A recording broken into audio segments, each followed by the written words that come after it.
गुस्सा तो नहीं आता जितेंद्र जी आपको? अरे ऐसा कोई हाँ। नहीं है। ये अब हम सही लोग सही का- बताइए, प्रेस कॉन्फ्रेंस वाला जवाब दे रहे हैं आप।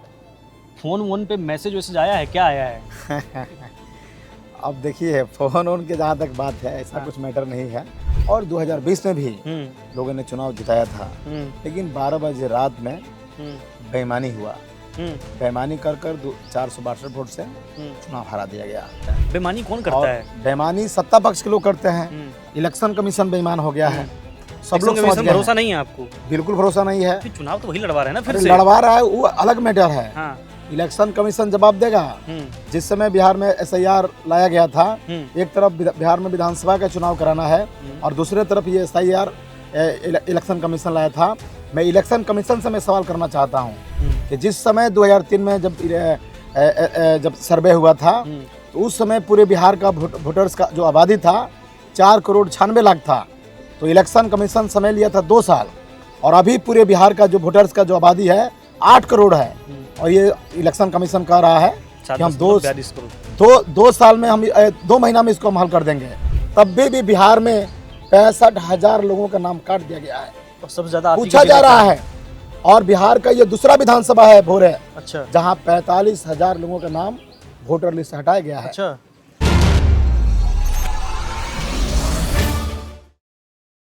नमस्ते, मेरा नाम आशित प्रकाश है और आप देख रहे हैं एयर नाउ का चुनावी कार्यक्रम बिहार के हाल। आज से हमारी यात्रा शुरू हुई है बिहार के गोपालगंज जिले से, और जब इस वक्त पटना और दिल्ली में सीट शेयरिंग को लेकर तमाम राजनीतिक माथापच्ची कर रहे हैं, ठीक उसी वक्त एयर नाउ की टीम बिहार के गांव-गांव, कस्बों में, गलियों में घूम रही है और जानने की कोशिश कर रही है कि बिहार का क्या हाल है। और इसी दरमियान जब क्षेत्र में नेताजी लोग घूमते मिल जाते हैं तो हम वहीं बैठकर उनसे चर्चा कर लेते हैं कि उनके मन में क्या चल रहा है। तो भोरे विधानसभा में मौजूद हैं हम, गांव करकटहा है, और गांव करकटहा है, यहाँ हम बात कर रहे हैं। और यहाँ 2020 के जो रनर थे जितेंद्र पासवान 462 वोट से शिक्षा मंत्री सुनील कुमार से हार गए थे। अभी शिक्षा मंत्री हैं, विधायक बनने के बाद वो बने थे। अभी हम इनसे बातचीत करेंगे और समझेंगे कि पिछले चुनाव में क्या हुआ, इस चुनाव में इन्होंने 5 साल में क्या बदला है कि ये ताल ठोक रहे हैं। और सबसे बड़ा सवाल ये टिकट को लेकर, क्योंकि टिकट को लेकर अभी जब माथापच्ची चल रही है तभी ये गांव में घूम रहे हैं। अक्सर ऐसा होता है कि जब तक कैंडिडेट्स का टिकट फाइनल नहीं होता है तो पटना में डेरा जमाए रहते हैं। तो सबसे पहला सवाल लेते हैं। गुस्सा तो नहीं आता जितेंद्र जी आपको? अरे ऐसा कोई हाँ। नहीं है। तो पहला सवाल तो यही है कि लोग पटना में डेरा डाल के बैठे हुए हैं, आप गांव-गांव घूम रहे हैं, मामला क्या है? मामला या फिर वहाँ से कंफर्म हो गया कि जितेंद्र जी आपका कंफर्म है, आप जाइए, 462 वोट से आप हार गए थे? हम लोग जिस पार्टी से जुड़े हुए हैं तो इस पार्टी में पटना से सीट तय नहीं होता है। अच्छा। इस पार्टी में सीट तय होता है ग्रामीण क्षेत्र से। तो हम ग्रामीण जनता के बीच में हैं और हमको ये पूर्ण भरोसा है कि हम जिस पार्टी के सिपाही हैं, तो जो पार्टी निर्णय करेगी वो निर्णय जो लगातार जनता के बीच में जो लोग रह रहे हैं उसी के पक्ष में निर्णय आएगा। और इसी उम्मीद और विश्वास के साथ हम लोग लगातार जनता के बीच में हम लोग कैंपेन कर रहे हैं। और अभी हम लोग लगातार लोगों से हम लोग मिल रहे हैं, गांव-गांव मीटिंग चल रहा है और पूरे भोरे विधानसभा के बच्चा लोग जानते हैं, इसमें कहीं कोई दिक्कत नहीं है। तो अभी जो भोरे के अंदर जो इंडिया गठबंधन का जो कैंडिडेट लेकर जो चल रहा है, जो एक लोगों के बीच जो थोड़ा प्रॉब्लम जो चल रहा है, जो एक सस्पेंशन जो बना हुआ है, तो बहुत जल्द हमारी पार्टी घोषणा करेगी कि भोरे विधानसभा के इंडिया गठबंधन के प्रत्याशी कौन होंगे। तो हम समझ रहे हैं ये अब सही सही बताइए, प्रेस कॉन्फ्रेंस वाला जवाब दे रहे हैं आप। फोन वोन पे मैसेज वैसेज आया है, क्या आया है? अब देखिए फोन ऑन के जहाँ तक बात है ऐसा हाँ। कुछ मैटर नहीं है। और उम्मीद है कांग्रेस वाले अलग से ताल ठोक रहे हैं कि कांग्रेस को भी मिल सकती है। देखिए ये तो लोकतांत्रिक देश है, हर लोगों का चुनाव लड़ने का राइट है। सब लोग अपना मान लीजिए इसमें जो भी इंडिया गठबंधन में जो लोग शामिल हैं तो सब लोग अपना दावा कर सकते हैं कि भाई हमको भोरे से मिलना चाहिए, माने कहीं से वो लोग दावा कर सकते हैं, तो इसमें कहीं कोई दिक्कत नहीं है। हर लोगों का चुनाव लड़ने का अधिकार है, तो अपने सिस्टम से वो लोग अपने पार्टी के भीतर वो लोग अपील कर रहे हैं, ये बेहतर है, ये होना भी चाहिए। और हम उम्मीद करते हैं कि तमाम जो इंडिया गठबंधन के जो सिपाही लोग हैं वो सारे लोग ईमानदारी के साथ इंडिया गठबंधन को, एजेंडा को एक एक करता, एक एक माने जो मालिक जनता है उनके पास वो लोग जाएं, अपने बातों को लोग बताएं, पार्टी का जो घोषणा जो हुआ है उसको लोग बताएं, और सब लोग संगठन को मजबूत करने में लोग लगें। और चुनाव चाहे किसी भी दल में ये सीट जाता है, कहीं से कोई दिक्कत नहीं है, जो आएगा इंडिया गठबंधन से पक्का उसका स्वागत है। अच्छा, अब आप ये बताइए, एजेंडा की बात जिक्र किया आपने, क्या एजेंडा है जितेंद्र पासवान का, क्या एजेंडा है भोरे को लेके? हमारा जो एजेंडा है तो 20 साल के अंदर में जो आपका कटिया जो ब्लॉक है, थाना है, जो पंचायत स्तरीय तक भी हर गांव में एक एक घर का समस्या है। जो भी सरकारी मशीनरी है वो एक भी मशीनरी माने फ्री में काम करने के लिए वो तैयार नहीं है।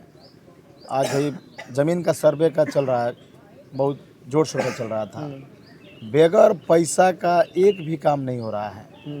तो हम लोग का मुद्दा है कि ब्लॉक में, थाना में जो करप्शन है उस करप्शन को ख़त्म करना है, और उस करप्शन को हम लोग लड़कर ही ख़त्म कर सकते हैं। जो पूरा का पूरा ब्लॉक, यहाँ ब्लॉक का जो प्रमुख हैं उसका भी माने थोड़ा भी उसके अंदर ये माने शर्म नहीं है कि तमाम जो जनता की जो शोषण होता है उसके खिलाफ में एक शब्द वो लोग नहीं बोलते हैं।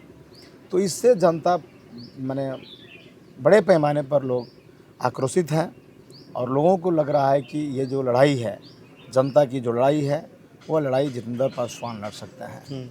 और इसी उम्मीद के साथ लोग, सारे लोग मूवमेंट में लगे हुए हैं, और इसीलिए पूरे विधानसभा में इंडिया गठबंधन को लोग जिताने का प्रयास कर रहे हैं, कोशिश कर रहे हैं। और 2020 में भी लोगों ने चुनाव जिताया था, लेकिन 12 बजे रात में बेईमानी हुआ, बेईमानी कर 462 वोट से चुनाव हरा दिया गया। तो इस बार बेईमानी नहीं चलेगा, इस बेईमानी का बदला बहुत मजबूती के साथ लोग लेंगे। लोग इंतजार कर रहे थे 5 साल से। बेईमानी कौन करता है? बेईमानी सत्ता पक्ष के लोग करते हैं। इलेक्शन कमीशन बेईमान हो गया है, सब लोग समझ गए हैं। भरोसा नहीं है आपको? बिल्कुल भरोसा नहीं है। चुनाव तो वही लड़वा रहे हैं ना, फिर से लड़वा रहा है, वो अलग मैटर है। हाँ। इलेक्शन कमीशन जवाब देगा। जिस समय बिहार में SIR लाया गया था, एक तरफ बिहार में विधानसभा का चुनाव कराना है और दूसरे तरफ ये SIR इलेक्शन कमीशन लाया था। मैं इलेक्शन कमीशन से मैं सवाल करना चाहता हूँ कि जिस समय 2003 में जब सर्वे हुआ था तो उस समय पूरे बिहार का वोटर्स का जो आबादी था 4,96,00,000 था। तो इलेक्शन कमीशन समय लिया था 2 साल, और अभी पूरे बिहार का जो वोटर्स का जो आबादी है 8 करोड़ है। और ये इलेक्शन कमिशन कह रहा है कि हम 2 साल में, हम 2 महीना में इसको हम हल कर देंगे। तो नहीं समझ में आ रहा है कि किस तरह का ये सर्वे होगा। इनके द्वारा कहा जा रहा है कि आधार कार्ड और ड्राइविंग लाइसेंस, ये बिजली बिल, इसको प्रूफ के बतौर नहीं माना जाएगा। इनके द्वारा कहा जा रहा है कि आपको मैट्रिक सर्टिफिकेट देना होगा। इनके द्वारा कहा जा रहा है कि आपको जन्म प्रमाण पत्र देना होगा। ये जो करकटहा गांव में हम लोग बैठे हुए हैं, यहाँ जब आप पता करिएगा तो 90% महिलाओं के पास, जो बुजुर्ग लोग हैं, बुजुर्ग जो महिलाएं हैं, उनके पास जन्म प्रमाण पत्र नहीं है, उनके पास मैट्रिक सर्टिफिकेट नहीं है। तो क्या इस देश के वो नागरिक लोग नहीं हैं? बिहार के लोग नागरिक नहीं हैं? और इसके नाम पर ये लोग नाम काटना चाहते थे। इनके द्वारा कहा गया इलेक्शन कमीशन द्वारा कि जो अदर स्टेट में जो रोटी के लिए, अपने बेटा बेटी के ज़िंदगी को बेहतर बनाने के लिए, 2 वक्त रोटी के कमाने के लिए जो लोग अदर स्टेट में गए हैं, विदेश में गए हैं, उस तरह के लोगों का नाम काटने का बात चल रहा था। और जब इंडिया गठबंधन के लोगों ने जब सुप्रीम कोर्ट में चैलेंज किया, तब जाकर इलेक्शन कमीशन पीछे हटा। तब भी बिहार में 65,000 लोगों का नाम काट दिया गया है, और सबसे ज़्यादा पूछा जा रहा है। और बिहार का ये दूसरा विधानसभा है भोरे, अच्छा, जहाँ 45,000 लोगों का नाम वोटर लिस्ट से हटाया गया है। अच्छा, तो इस पर तो ये भाजपा जदयू के लोगों ने तो बोला नहीं। आप बता दीजिए 45,000 वोटर ये किसका है? ये इसीलिए हटाया गया कि यहाँ इंडिया गठबंधन के प्रत्याशी को हराना है। तो हम लोग आह्वान कर रहे हैं कि इसका भी बदला लेना है, और ये वोट देने का अधिकार ये भाजपा और जदयू के लोग नहीं दिया है, ये दक्षिणा में नहीं मिला हुआ है, ये अधिकार हमको संविधान से मिला हुआ है।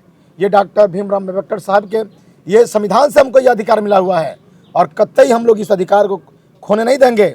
हम लोग संविधान को भी बचाएंगे, वोट को भी बचाएंगे। और ये हम लोगों ने नारा दिए हुए थे कि चुनाव चोर गद्दी छोड़, आज भी वो नारा मजबूती के साथ लग रहा है, पूरे देश में लग रहा है। पूरा चुनाव में ये एक नंबर का एजेंडा रहेगा कि चुनाव चोर गद्दी छोड़, वोट चोर गद्दी छोड़। और किसी भी हालत में हम लोग भाजपा और जदयू को बिहार की गद्दी पर हम लोग नहीं बैठने देंगे। और आज पूरे बिहार में एक माहौल बन चुका है कि आज सत्ता से ये लोग बेदखल होंगे, और इसी के आतंक के ये मॉडल है ये SIR। तो सब लोग SIR के बारे में समझ चुके हैं कि SIR क्या है, और इस बार ये डबल इंजन की सरकार छिटाएगी, ध्वस्त होगी, और अब की बार न्याय पसंद लोगों की सरकार बनेगी, किसान मजदूरों की सरकार बनेगी, छात्र महिलाओं की सरकार बनेगी, आशा रसोईया जीविका की सरकार बनेगी। इसी उम्मीद के साथ हम लोग कैंपेन चला रहे हैं। ठीक है जितेंद्र जी, अगला सवाल मेरा ये है, जैसा कि आप कह रहे हैं कि पिछली बार जो है धांधली हो गई, और ऐसा पूरे हर सीट पर देखने को मिला, मतलब लोगों के द्वारा विपक्ष के तरफ से ये आरोप लगाए गए। तो फिर से इस बार शिक्षा मंत्री जी हैं, तो शिक्षा मंत्री बन गए वो, तो फिर इस बार की तैयारी क्या है जितेंद्र पासवान जी की, कैसे लड़ेंगे इनसे? जैसे देखिए शिक्षा मंत्री तो बने, लेकिन ये सब लोग जानते हैं कि ये बेईमानी कर कर विधायक बने हैं। और आज जो ये शिक्षा मंत्री जो बने हुए हैं, तो पूरा का पूरा 5 साल का जो इनका कार्यकाल जो रहा है, तो पूरा भोरे विधानसभा की जनता जानती है कि कुछ मुट्ठी भर दलाल लोग हैं, उन्हीं के इर्द गिर्द में इनका पूरा कार्यभार रहा है। और इसका भयानक आक्रोश है, और उस आक्रोश को मंत्री जी सोचे भी नहीं होंगे इतना भयानक मेरा विरोध हो सकता है, इतना भयानक बड़े पैमाने पर लोग हमको मेरे खिलाफ में लोग वोट कर सकते हैं। तो आज पूरा का पूरा जो दलालों का जो चंगुल में जो ये विधानसभा फंसा हुआ है, उससे लोग आज़ादी चाहते हैं, और इसीलिए इंडिया गठबंधन के विधायक को लोग पक्ष में लोग डटे हुए हैं। और अब की बार इंडिया गठबंधन की विधायक बनेगा पूरे विधानसभा के अंदर में, इसको कोई रोक नहीं सकता है। अब तय मानते हैं? बिल्कुल बिल्कुल। जनता का जो ये दुलार प्यार जो मिल रहा है, ये साबित कर रहा है। जब हम घर से चलते हैं ना, तो मात्र हम लोग 2 लोग चलते हैं, एक मेरा ड्राइवर और सिंगल मैं। और जब हम आते हैं क्षेत्र में, तो मेरे साथ सैकड़ों का भीड़ जुटता है। तो इससे आप अंदाज़ा लगा सकते हैं कि पूरे विधानसभा के अंदर और जनता का क्या प्यार और दुलार है, क्या लोग चाह रहे हैं। और उनके अंदर सिर्फ एक ही बात है कि इन करप्टों से मैंने भोरे को आज़ाद कराना है। यह पूरा भोरे विधानसभा के अंदर ये मजबूती के साथ ही आंदोलन चल रहा है। और बिहार में जो प्लान चल रहा है, प्लान को रोकने के लिए जब हम लोग बिहार की बात बाद में करेंगे, भोरे में क्या करेंगे ये बताइए। भोरे में जब हम भोरे के लोग बैठे हुए हैं सुन रहे हैं, भोरे में जब हम लोग सत्ता में आएंगे, तो क्या भोरे के लोग प्लान नहीं करते हैं? करकटरा के लोग प्लान नहीं करते हैं? क्या इस गांव के लोग 8 घंटा के बदला में 12 घंटा लोग काम नहीं करते हैं? तो हम लोग इसको बेहतर बनाएंगे, हम लोग लड़ेंगे। पॉलिसी कहाँ बनता है? करकटरा में थोड़ी बनेगा, पटना में बनेगा, बनेगा राजधानी में। जब हम लोग उस जगह पर जाएंगे, तो लड़कर हम लोग कानून बनाएंगे, पॉलिसी लाएंगे, और उससे बेहतर भोरे विधानसभा बनेगा। ये बताइए, आप कह रहे हैं कि जीतेंगे, तो पहले तो आप 2 लोग ही थे, अब तीसरा जनसुराज है। इसलिए भी मजबूत कह रहा हूँ क्योंकि स्ट्रेटजिस्ट माने गए, रणनीतिकार माने गए हैं, और यहाँ से प्रीति किन्नर को उम्मीदवार बनाया। मेरी आज सुबह सुबह बातचीत हो रही थी उनसे, क्योंकि हमारा काम तो है हर जगह घूम घूम के सभी से बात करना। तो वो कह रही थी कि जीतेंगे क्योंकि हमने काम किया है, 2007 से सेवा में लगी हुई हैं। आप पहले तो प्रीति किन्नर जी के बारे में बताइए कि आप क्या सोचते हैं उनके बारे में, फिर चलेंगे ऊपर। देखिए, जैसे प्रीति किन्नर के जहाँ तक बात है, तो